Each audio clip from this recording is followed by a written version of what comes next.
Okay. Good evening, everyone.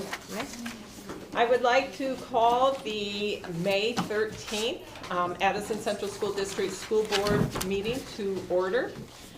Mary Heather, could you start us out with introductions? Sure, Mary Heather. Ellen Whelan-Weiss. Brian Bauer. Joanna Doria. Sophia Lawton. Suzanne Buck. Trisha Allen. Steve Orzek. Jason Jones. Chip Malcolm. Barb Wilson. Tim Williams. Matt Correnti, Director of Finance and Operations. And in the room, Courtney Cron, Director of Teaching and Learning. Nicole Carter, Assistant Superintendent, Equity and Student Services. Wendy Baker, Incoming Superintendent. excellent, thank you so much. At this time, we have public comments on agenda items. And Matt, can you check to see? Barb, we need to adopt the agenda. I am so sorry, habits So, die hard. Thank you so much, thank you so much. I'd like to move to adopt the agenda as warned. I'll second. Okay, if I hear sorry, I lost my objection, the agenda is approved as warned. Okay, it's approved. Next, public comments on agenda items.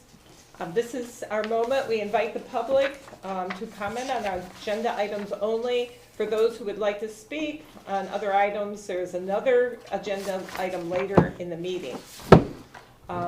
There is no public in the room. Is there any public attending? Okay, just Kurt. So therefore, we'll move on. The next agenda item is recommendation to approve the April 22nd meeting minutes. I'll move that. And a second? I'll second. Is there any discussion?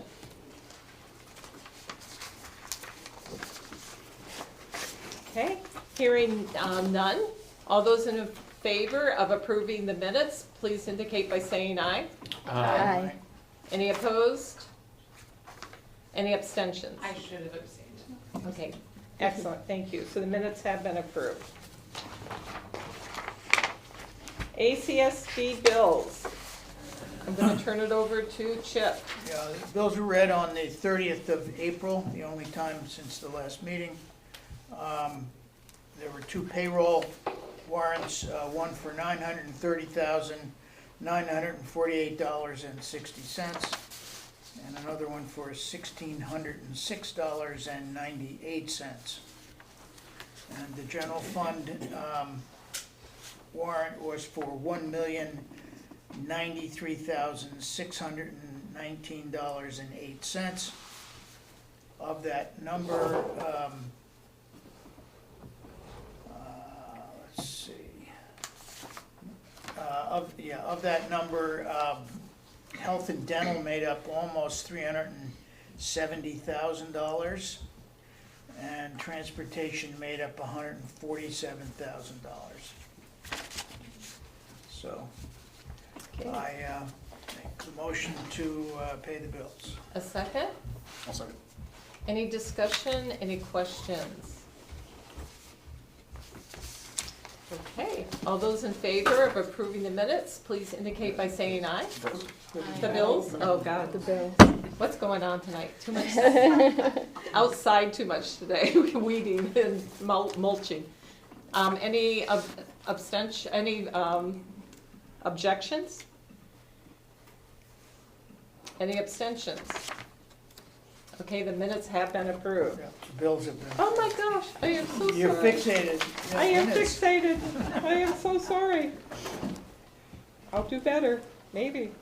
Okay, next, we have reported the student representative, and we have Sophia here. Do you have anything to share with us today? We had our junior prom, which I think it was good. I wasn't there, but I think it was good. I heard it was good. That's a great picture. Oh, we saw Yeah, lots of everybody great looked really good. Yeah, lots of great pictures. Yeah. And we're having spring fling soon, so there's gonna be lots of games and jazz band's gonna play. We're gonna have some singers from our choir, and Hope happens here is gonna have a cornhole tournament, very competitive. So that's gonna be fun, and yeah, that's all. Okay. Any questions? Mary Heather and then Jason. It's not so much a question. It's Or a I just comment. wanted to point out, the Career Center had its National Technical Honor Society ceremony and honored a bunch of students, including Sophia. Yay. Sophia, and just want to point that out and celebrate that. Thank you.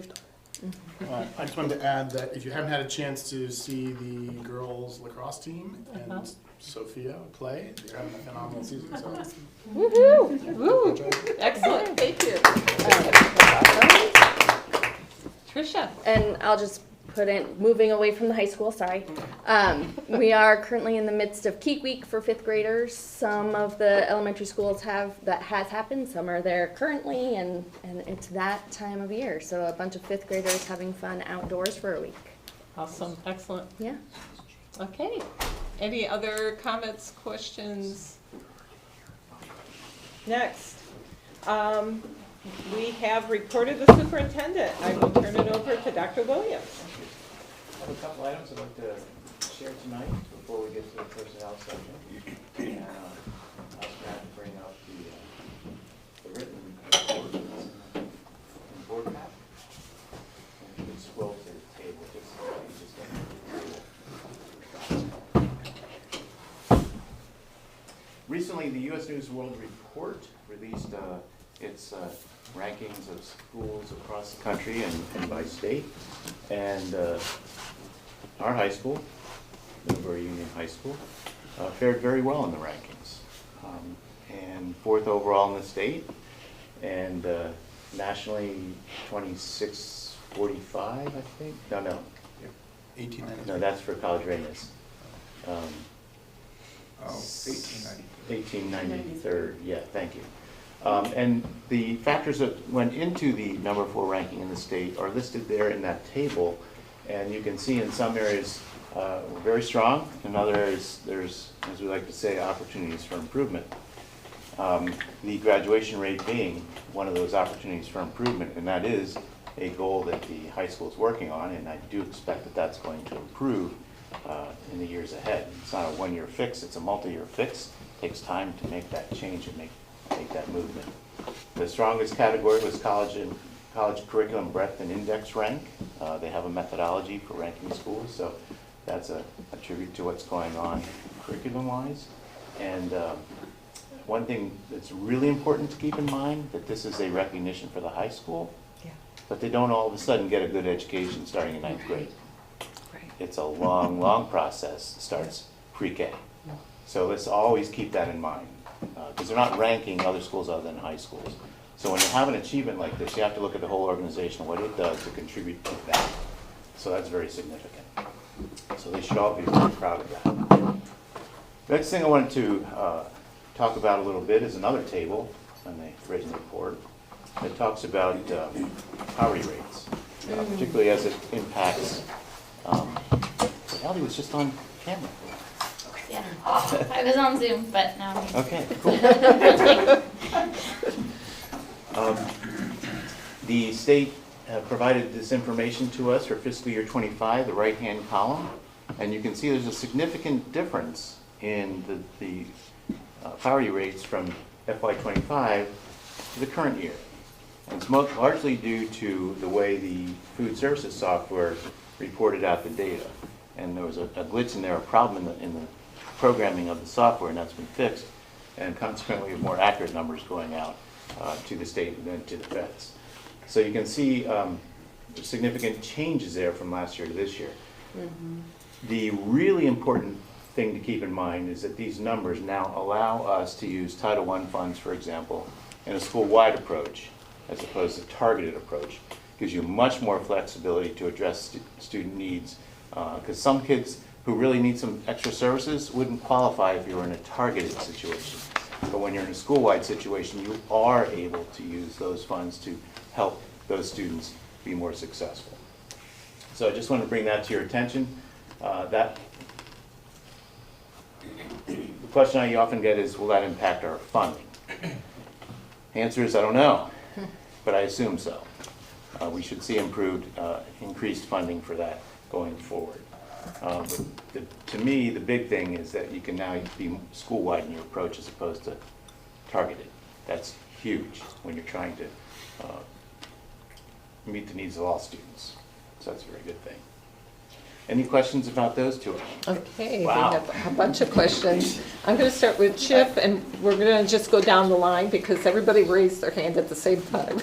We've talked about this in the past because I was always suspicious that in fact we, meaning us, that receive whatever data we're going to receive that may affect funding, that there was either discrepancies or because it was a volunteer,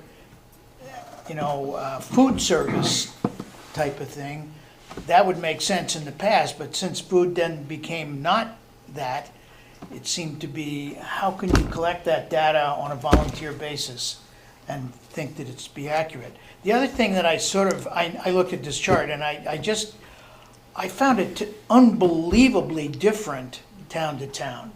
Now, all of us have a concept of certain towns in certain ways than others, but some of these are just unbelievable, I think. So I'm still, even though it may help our funding, I'm still very suspicious of it. I'm sorry, I just am. And I wish it wasn't, I wasn't that way, but this seemed to be so far off from what it was that it just struck me as, well, it can't be. Well, anecdotally, I can tell you, like Salisbury, for example, Yarkey with 47% would always say, that can't be right. That can't be right. Right. I know it's way higher than that. And from that standpoint, he was correct.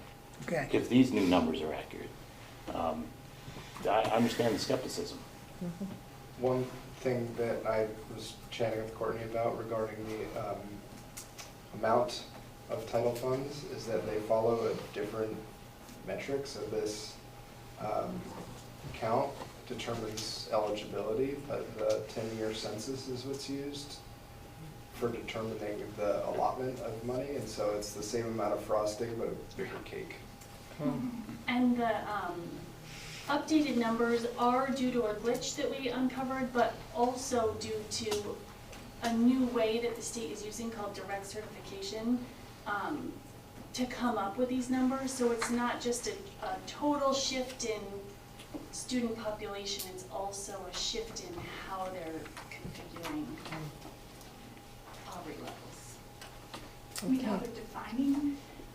Yeah, so now they're, because of the free and reduced lunch forms becoming a less accurate predictor, I wouldn't be able to list all of the different data points that they're using, but the state basically asks us to report out to them lots of different data points that we hold in our system, and then they clarify those data points with organizations like Dr. Dinosaur or Medicaid or, and the list goes on and on.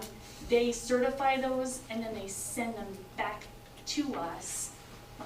And it was our Mosaic software that wasn't updating the data that the state was pulling.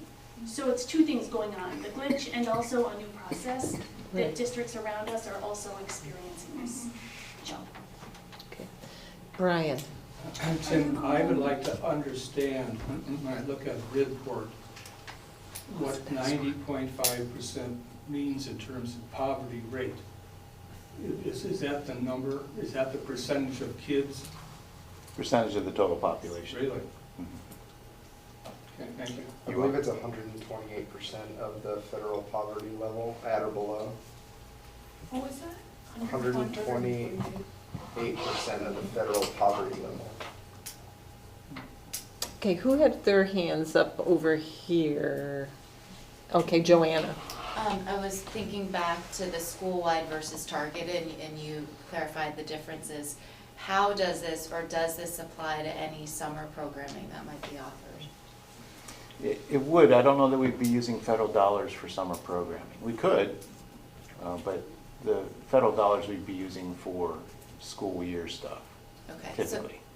so when there is, so just a follow-up question if that's okay. I know that there is, in the budget built in for each school, what is that coming from? Just the general fund? You're asking about summer school? Yeah. Right now, using leftover ESSER funds Okay. for this coming year. So a plan would have to be developed if that's to continue. And we talked about that a little bit. That was actually today, wasn't it? Yeah. We talked a little bit about that idea for what we'd do in the future. And we've got a bunch of different programs that are going to be developed for this coming year. And we talked about ways to look at data, student progress for those who attend those programs, and looking for the best solution for a summer program, and maybe adopting that for any building where we would do it. So we're looking at the programs and the results of those programs to see which one had the best impact on student achievement, and perhaps using that as a model for future programs. Finding the money for it, then, that would be fiscal year 26, because you'd start it after July 1, so we don't have to worry about funds being budgeted or not budgeted for this coming year. Because if you dictate that the program starts July 1 and after, which almost all of them do, I think one of them starts a week before July 1 this year. So you could build that into FY26 budget, the funding for summer programming, if that makes any sense. Ellen, did you have a question? I think did, your hand was up. Apologies if I missed this already, but is my assumption when you say, Tim, that this allows us to use a more school-wide or district-wide approach, is that just because the whole total went up enough to cross into a threshold where now the district's poverty rate is high enough that we don't just target the schools that reach that threshold, now it's across the board? The overall elementary percentage, for example, is 62.18%. That qualifies all buildings to be. Okay. I think 40%, is that the magic number? If you're at 40%, then that individual school can be served at a school-wide program level, meaning that the funds that our schools are entitled to, which are Title I, Title II, and Title IV, if you're a targeted school, there's really specific rules around how you can spend those funds and who you can spend them on within your building. And so right now, currently in this school year, we have 2 school-wide programs at Bridgeport and Salisbury. And once they reach that 40% mark, within the building, they are basically absolved from following those strict rules and can serve all kids in the building, as opposed to Mary Hogan is currently a targeted school, and we have to, it's tricky, prove that the kids we're serving meet specific eligibility requirements, which when you're trying to build belonging and create school-wide programming is tricky. I have a question on a different issue in the report. I wasn't sure we would go back to Sure. the high school. Just on the rankings where it was number 2 in college readiness, I think, or, college curriculum breadth index rank. Is that for the entire curriculum in the high school? Is that weighted heavily for the diploma program? Do you have any sense of? Yeah, I have some sense of it. Schools that offer college level courses typically fare better in this category, and that typically means AP or IB. Got it. And some schools will offer a couple AP courses. In our situation, IB is threaded throughout the curriculum, so that provides a stronger, it's a boost. Okay, thank you. That's a way to look at it. Excellent. Mary Heather. Thanks. I guess I've got a couple of questions, and I guess we'll start with the data regarding kind of our scorecard, if you will. I guess one of the things that I always struggle with is when percentages are given with low data sets.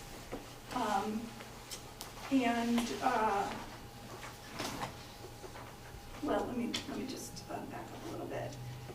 Sorry, I'm starting with the wrong thing. Okay, so for the sort of ACSD sort of report card, if you will, obviously the thing that jumps out is the graduation rate, and I know this is something that the high school has already kind of targeted as something that they're working on. I know Caitlin is really passionate about that. And one of the things that I'm thinking, obviously, just I want to point out, is sort of the obvious, that it underscores the importance of the flexible pathways. But I do sort of wonder if we know what kind of information or data we have on who is not graduating. And I'm just wondering if anything like that can be shared. Is there any Like feedback right on now? that? Yeah. I don't have anything to share right now about that. When you say who, I don't mean specifically who, but for example, I'm thinking of even the overlap between this data set and the following data set that we're talking about. Kids who are sort of living in poverty, kids on plans. Do we have data and statistics on, which of our sort of subpopulations are struggling the most with their graduation numbers?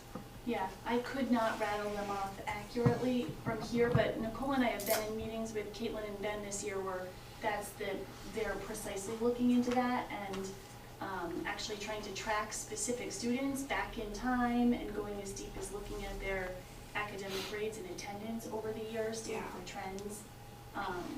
We could probably find that data and consult with them about where the work stands. At one point, they were focused on even like calling students, A, to invite them back, and B, to ask them specific targeted questions about what did happen on Where their journey. did things happen? I guess because, and I sort of am thinking about the point that you made, Dr. Williams, about, these numbers are for the high school, but obviously there's a lot happening before the high school. And it's kind of an opportunity to look at, what's going on with this particular subset of students before they even get there. And then once they get there, are there paths for them? So I guess it's just something that I would request a sort of more in-depth follow-up on. And then with respect to the poverty numbers, this is where I wanted to just make my point about, percentages and using percentages as a way of evaluating data when you have varied data sets for all the different schools.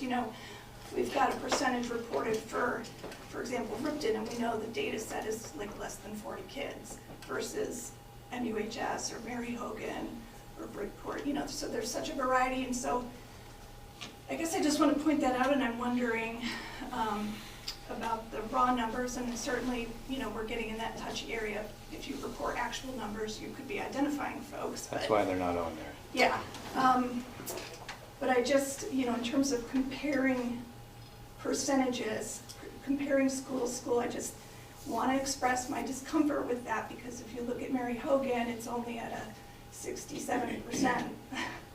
But if you look at Shoreham, for example, that it looks like a similar comparison, but when you think about the population of one school over another, you're talking about a hell of a lot more kids at one that fall into that category. So I just want to point that out. I guess, I just kind of want to follow up on Chip's point about the disparity between some of these numbers, and looking at, assuming that there is some accuracy in this updated number, I just really think as a district, we need to investigate this and how this configuration kind of falls out. It's very sort of American, typical socioeconomic segregation, and I just wonder how we, as a district, can address how we direct resources to those students appropriately. I mean, it's such a glaring thing. I guess I just can't let this go without pointing it out. And again, with the percentages, I mean, if you calculate how many kids in some of these larger schools, it's a lot of kids. And I just want to make sure that when we're evaluating the data, we're looking at those subsets district-wide. And for additional context, it might be helpful to keep in mind that what Courtney was talking about, there's two different factors for us. Most school districts have one of those two factors. So it is very possible, we don't know this because we don't have their information, it's very possible other school districts also saw a jump because of the new methodology they use to gather the data. So it would probably be unsafe to think that we're the only ones in this boat. Oh, for sure. And I guess what I'm saying is that doesn't necessarily excuse us from the responsibility of, Yeah. of taking a look at Agreed. how our resources are distributed among Agreed. the different types of populations. And for me, having these two data sets, one right after another, just makes you wonder, like, okay, you know, how there a much of an correlation? overlap is there? And, you know, is there a way that we can really be looking at that? Particularly with respect to graduation rates and things like that, so, thanks. So as we're going into our strategic plan implementation for equity, are we looking at data like this, correct? I mean, so that would be, I think, how you pull it in, is now as we're going forward and we're developing our implementation plan for the strategic plan, obviously this has, I would think, bearing. Yeah, because remember, one of those goals focuses heavily on closing the achievement gap. Yes. And this Yeah. is the kind of information you need to No. consider Yep. and understand when you're trying to tackle that. Yep. Excellent. Any other comments, questions? Okay, thank you. Okay, thank you. And on the agenda tonight are a handful of appointments and resignations that I'm going to ask the board to approve. And they're listed in the personnel section. Okay, can I have a motion to approve the faculty and staff appointments and resignations?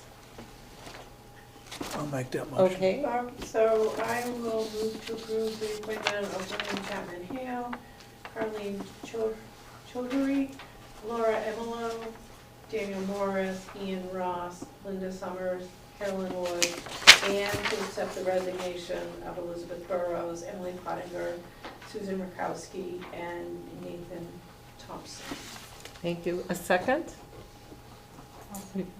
Okay, Ellie, thank you. Any questions, comments, discussion? Okay, so all those in favor of approving the appointments and resignations as read, please indicate by saying aye. Aye. Any opposed? Any abstentions? Okay, one abstention. So the list has been approved. Thank you very much. And that concludes the superintendent's report. Okay, so next we're moving on to the report of the chair.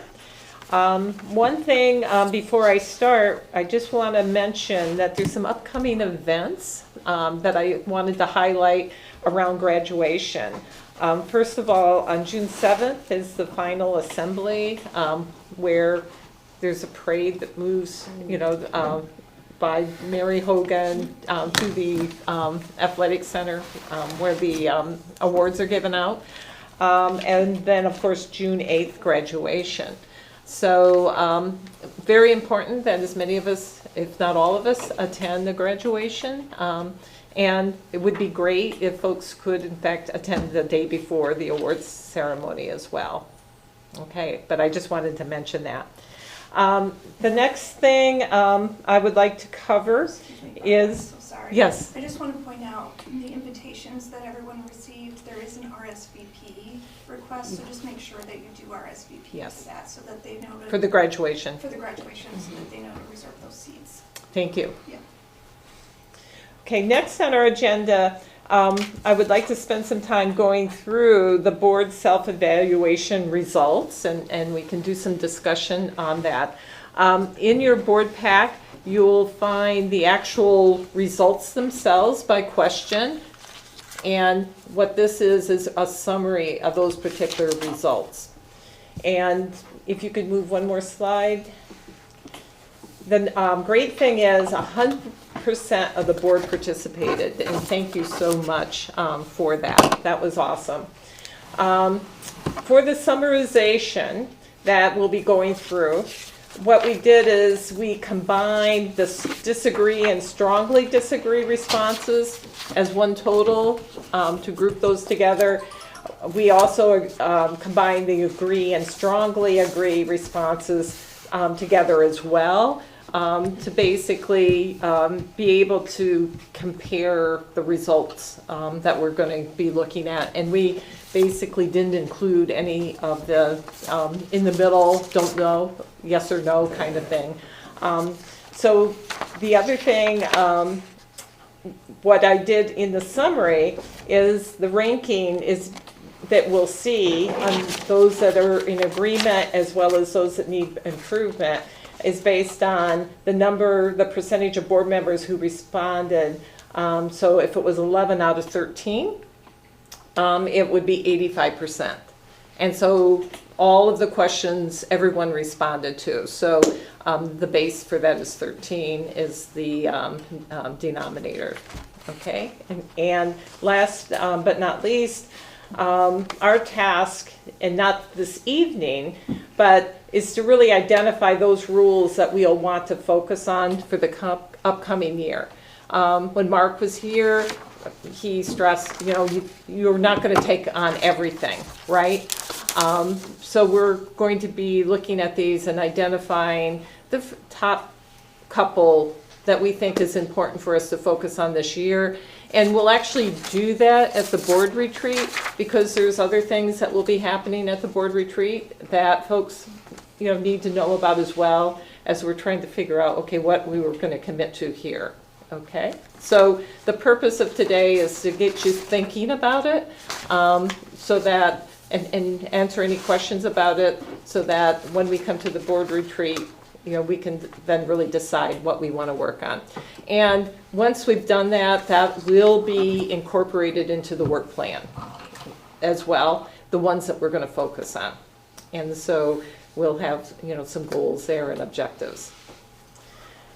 The first one we'll look at is those where the board agreed that the rule was being met.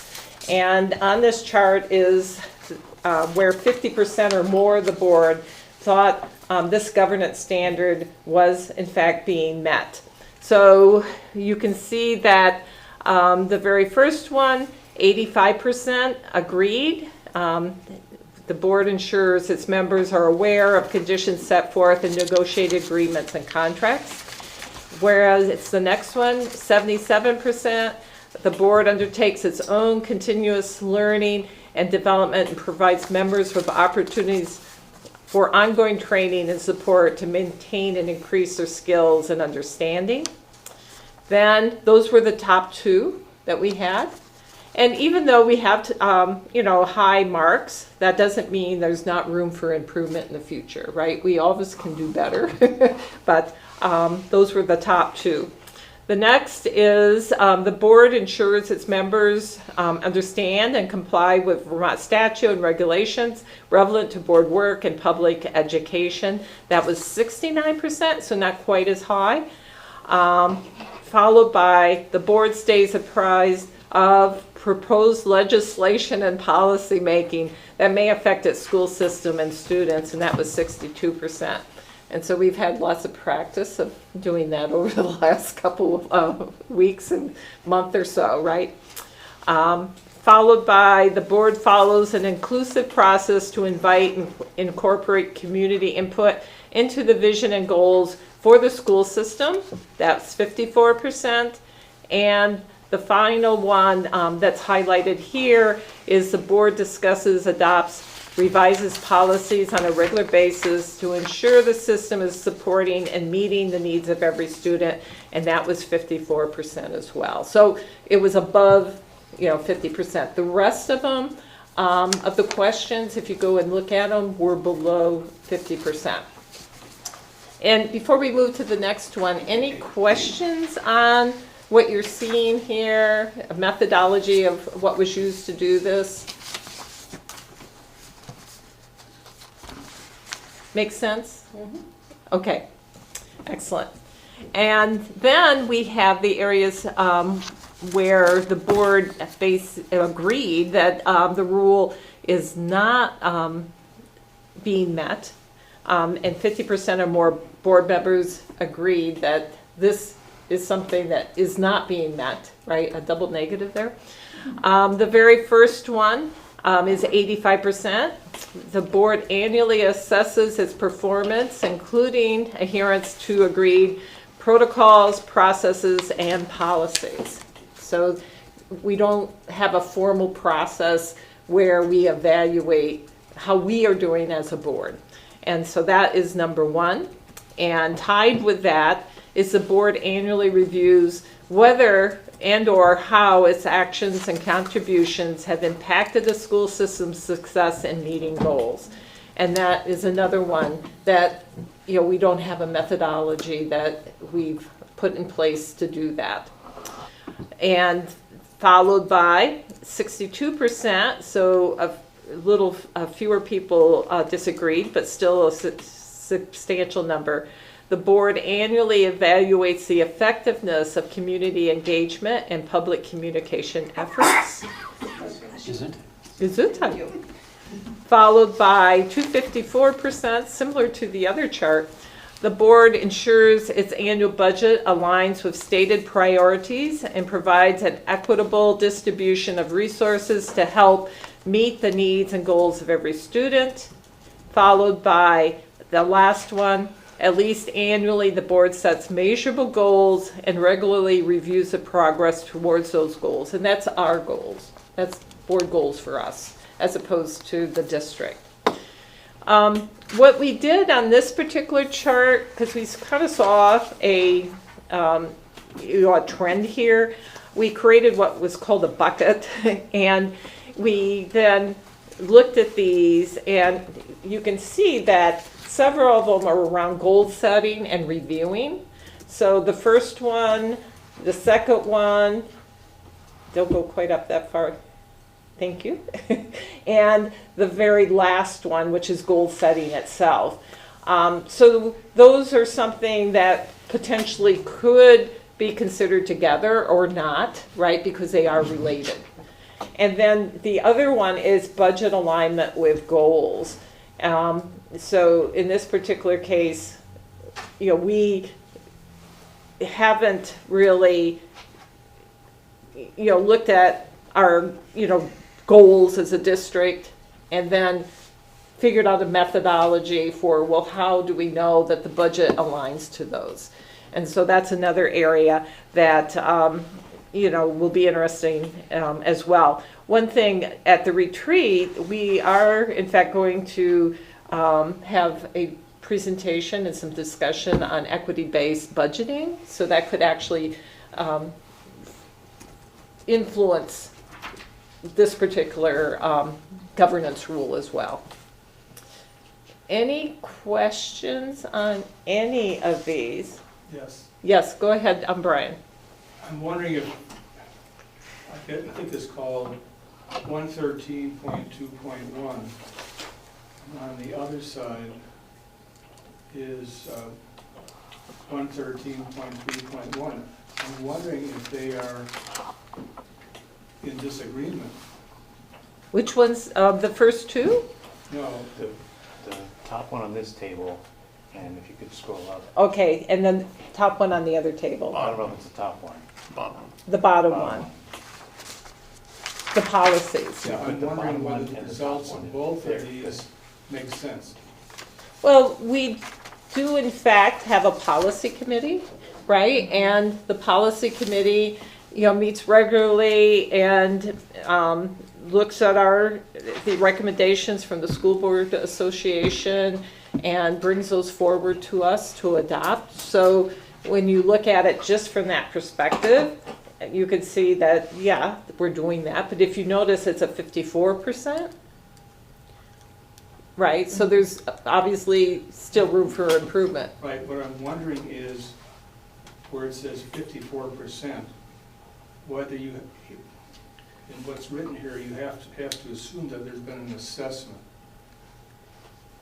And if there has been an assessment, Okay, then that doesn't line up with the top one on the previous page, where there was also an assessment. I see what you mean. The fact that it says to ensure the system is supporting and meeting the needs of every student. Yeah, there had to have been an assessment there. Right, and there, okay, got it. Thank you. Mary Heather. I was just gonna point out that the percentages are just the number of board members who agree or disagree Right, that that rule has been met, so. right. That's all. Yeah, and in this case, it was just above 50%. So it was probably, what, 7 versus 6? Right. Right?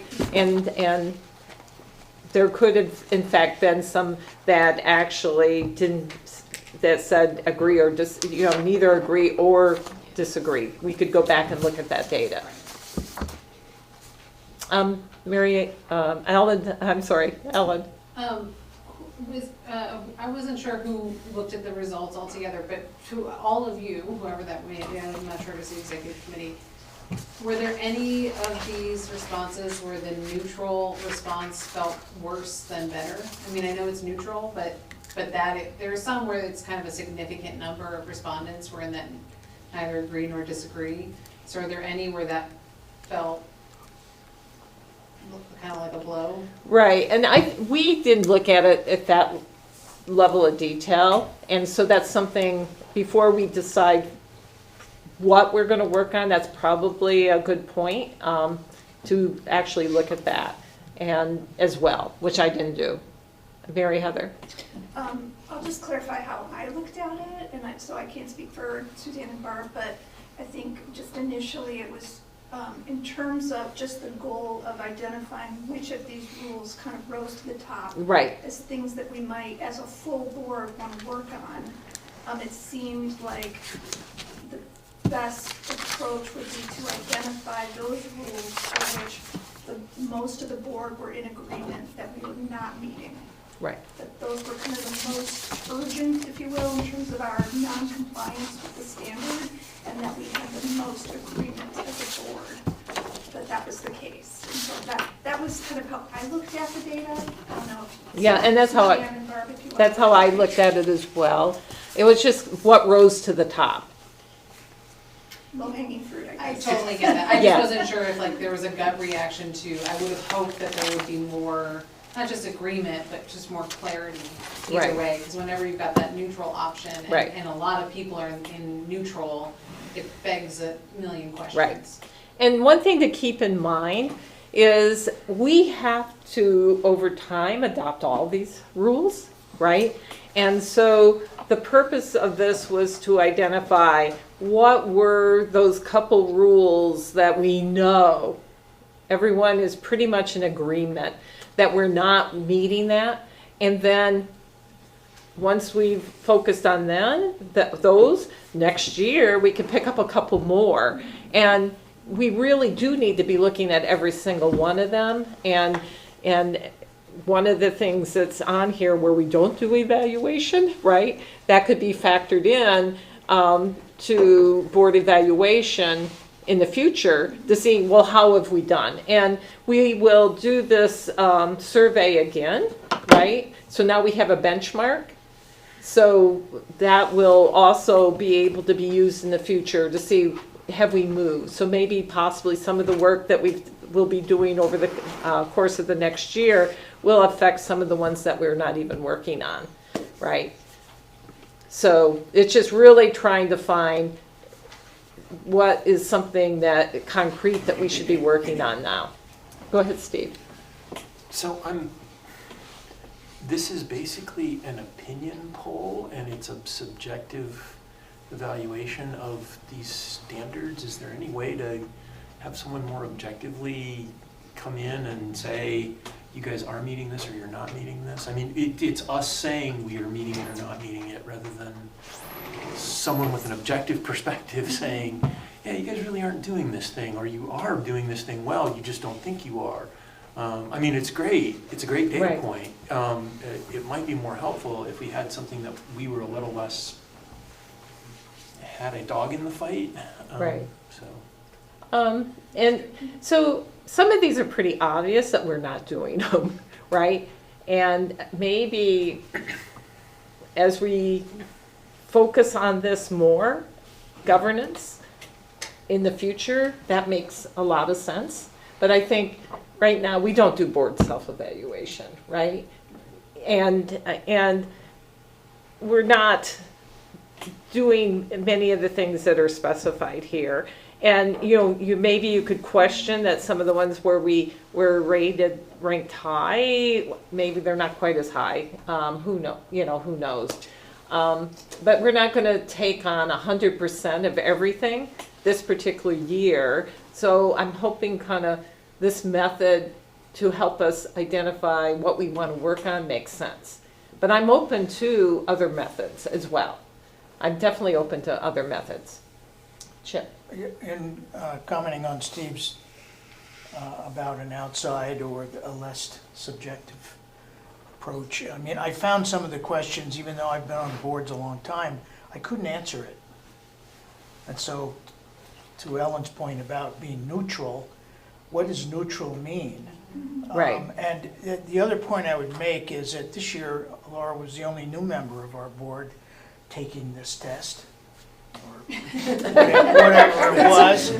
But in other years, we've had 4 new members. And before that, and if you look back, a lot of the board has not been on the board for a very long time. So, albeit this will be a long process going forward, it's also a long process going back and being able to interpret it. So I understand where we all sit, and I understand why we're doing it.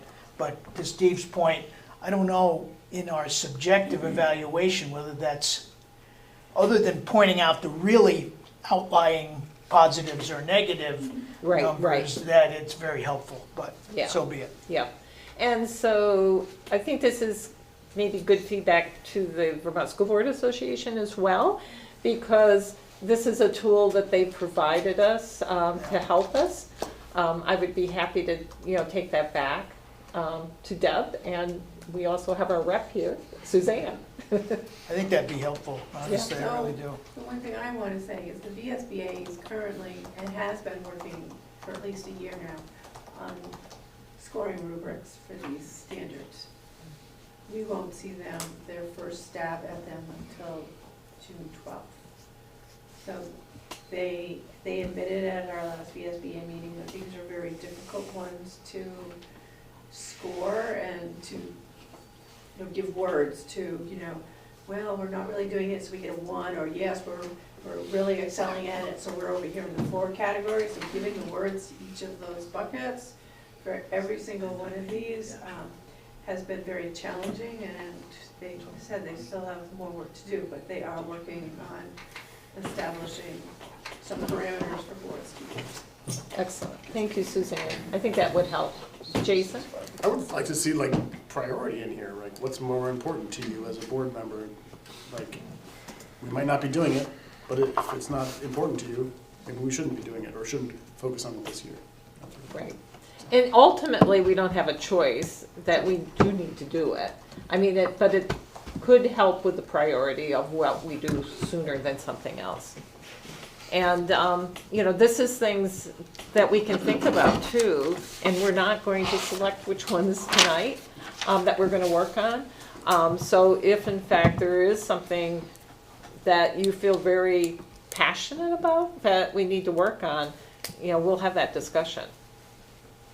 But in the end, we do need to pare down the list so that we're not trying to work on every single one of them.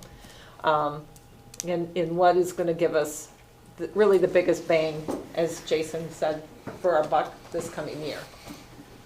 And what I do have, and I'd be happy to share with you, I put the results into an Excel spreadsheet so that you can basically filter based on the responses. So I would be happy to send that spreadsheet out to folks if that would be useful, so you could do your own what ifs. And then, look at those that are more neutral, right? Neither agree or disagree. So I'd be happy to do that as well. Ellen? Yeah. Oh, no. Okay. Any other discussion, good discussion though. I mean, this is great. Laura? It strikes me that some of these are sort of more lower hanging fruit than others, right? You know, developing a way to sort of do a self-assessment of our efficacy is maybe a little easier than like engaging the community in a more meaningful discussion, or you know, how do we do that? So it, you know, I think it gives us a place where we can maybe tackle some of them and also have some longer term goals with some other ones. Right, yeah. Because in the end, yeah, very good point. In the end, over time, we do need to adopt these, right? And it's going to be something that we need to be constantly taking a look at. Even though we might be doing something well now, that doesn't mean we're going to be doing it well next year. So it needs to be at the forefront of part of our evaluation of us as a board. And it helps meet that goal because we're actually talking about it. Mary Heather.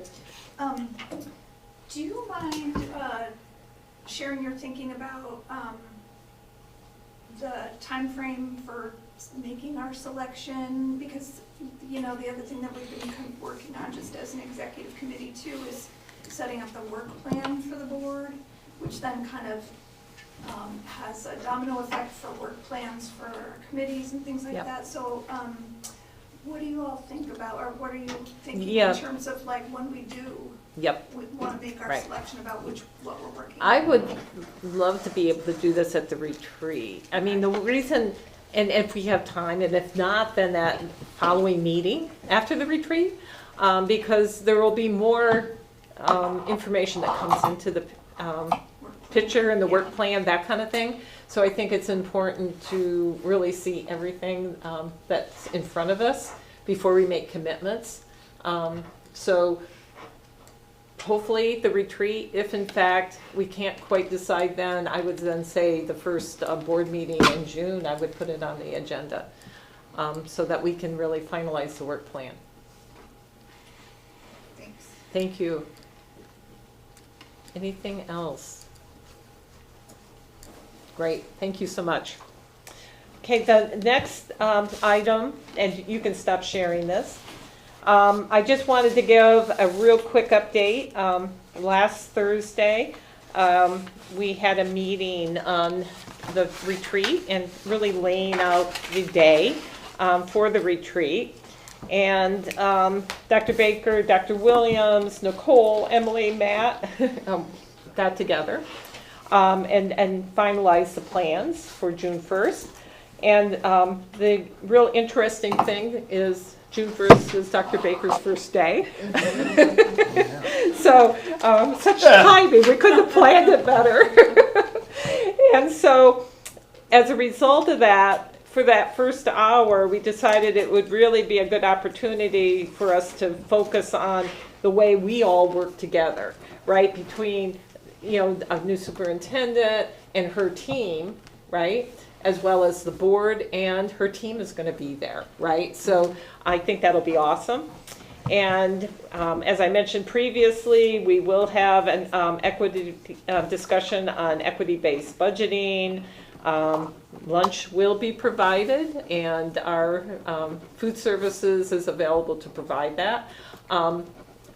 Thinking about this a little bit, I was, when I talked to Darcy, I was thinking that we could probably have salad, sandwich fixings, so people could kind of make their sandwiches, as well as maybe a soup and dessert. Does that sound good to folks? And not make it too complicated?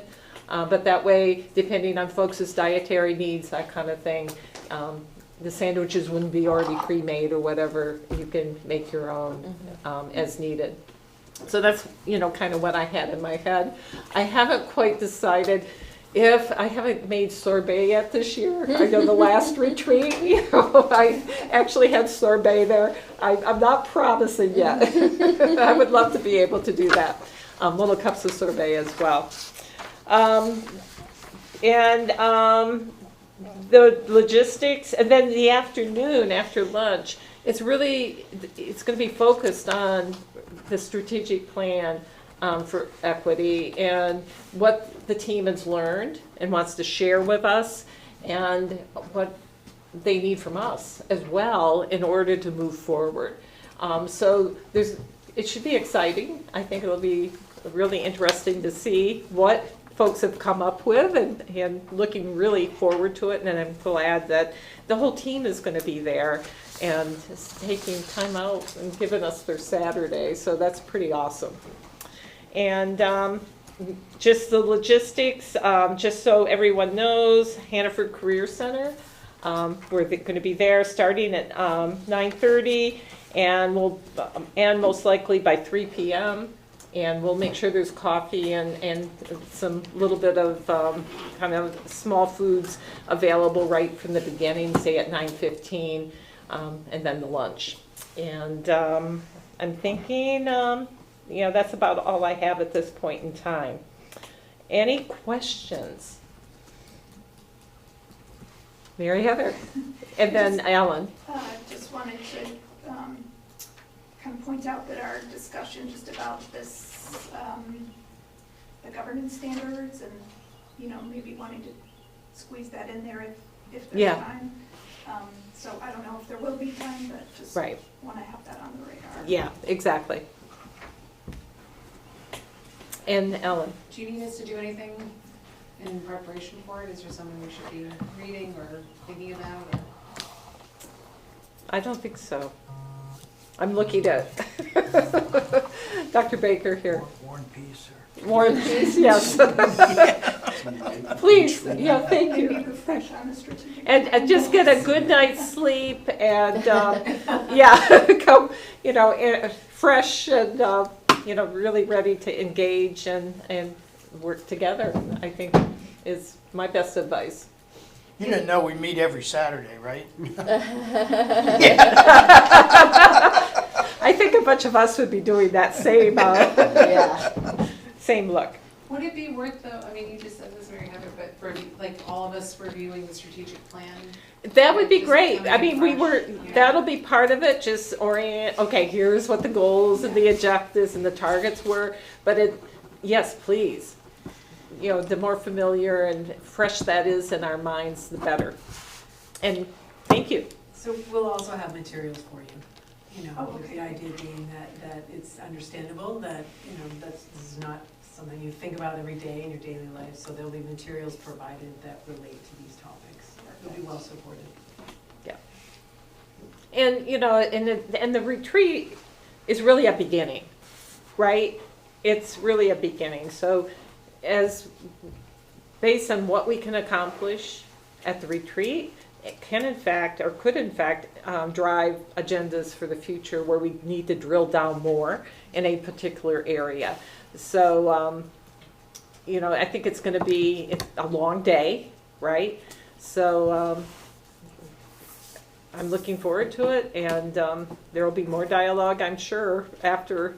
We're not just going to have the retreat, put it on the shelf, and then move forward. This is going to be something that really drives how we are going forward.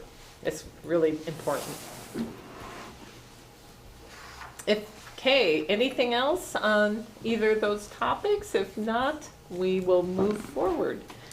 So the next item is report of the board, and I'm going to, Tricia does have something. Yeah, just real quick, we are about to send out our spring school board newsletter. So it's included in our board meeting materials so that you guys could all give it a look. And if you could get me any feedback, comments, questions, things that you would like me to switch, and our committee to switch by the end of the week, that would be fabulous. And as we were talking about communications and engagement with the public, this is one of our main forms of public communication. So please do keep that in mind as you're looking through it and as you're putting together your comments for our committee. Where does this go? So I did this report comes together community meeting last Tuesday. Yeah. It was, I don't know, days all blur together. And there was numerous, way too many to count questions about school board communication. So I'm just wondering, where does this go? Does this just go like to principals and then out to student families from there? Does this go to select board offices, town offices as well? Or like, how far do we send this out? I think Mary Heather What has a we've done better. in the past is, so it goes out to everyone who is signed up to ACSD, to receive ACSD newsletters. So typically, often what we've done in the past is it would go out as a separate email, and then Emily also tags it onto her district newsletter. Often it's also in the weekly updates that principals send out. Then we also do send it, we post it on our website, we put it in Front Porch Forum. I don't know that it's, we would have to ask Emily actually whether it goes to select board and stuff like that, just in terms of regular communications. I don't know if they're on the list or not, but that's something we can follow up on. Okay. A lot of, because people were just, saying that they never hear anything from the school board. So, and these were people new to the community, some that have kids, some that don't. And so it was just a cross mesh of individuals. So I told them I would ask a question about where our correspondence I mean, goes always when it there's gets out. something, the latest correspondence is on the website, so that's always a good bet to direct people to. Well, that's why. In terms of like our outflow and our regular, that's been, I think, the committee's ongoing struggles to figure out how to reach people who are not already in ACSD orbit. Right. But to do it in a cost-effective, effective manner, efficient and effective manner, so, yeah. So, just a question, that's all. Yeah. I told them I would bring it forward. Yeah. Laura? So the town, when you go to vote, they have usually a sign-up table that's like, if you want to sign up for the town listserv, put your name down here. So that may be something we should consider for the next voting cycle, is having a clipboard with some sign-ups. Get some more people on our list. Yeah. The other thing I was gonna possibly suggest, and I'm not aware of what other towns do, but over the last several years, I know my town has worked hard at coming up with an email list for the town. And so one option could be to send it to the town clerk, right? And request that they send it out using their email list. And then it might be a little broader reach that way. I know that's been investigated, and I know there's varying degrees of sophistication and existence of those lists depending on which town you live in. Yeah. Or who you have for town clerk. Yep. Yeah. So, all this room for improvement, as we were talking about previously, right? And if folks have ideas, based on their town, whatever, please let the communication and engagement committee know your thoughts on that. They would be, I'm sure, most happy to hear from you. Yes, please.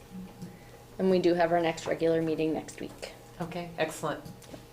Anything else from any of the other committees at this time? This is not every committee listed, but if in fact your committee has something that you want to bring forward, please let me know and let us know. Other than negotiations, because we have an Which is agenda. coming later. Yeah, which is coming later. When is this update due to go out, Tricia? So I'm hoping that we will Finalize it. finalize it at our next meeting and give it that green light. Right. Okay. So the next agenda item is public comment on any topic.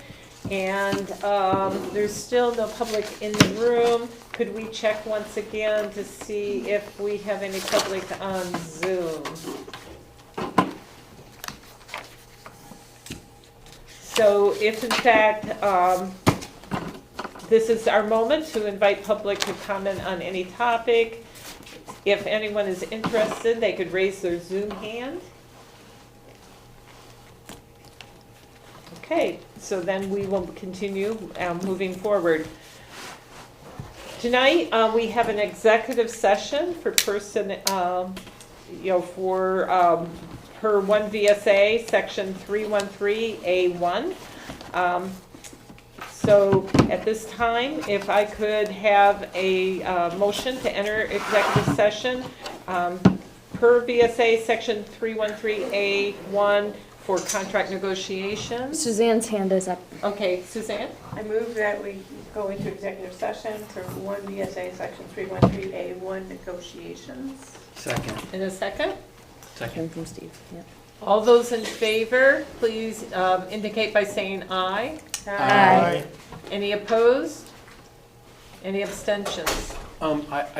I think you have to say who's invited to stay. I was going to Yes. ask It that, is part yeah. of the public. So- Right, yeah, so I would like to invite Dr. Baker to Sorry. stay, and I think he was voting in and favor of Matt, going on. and Matt as well. Yes.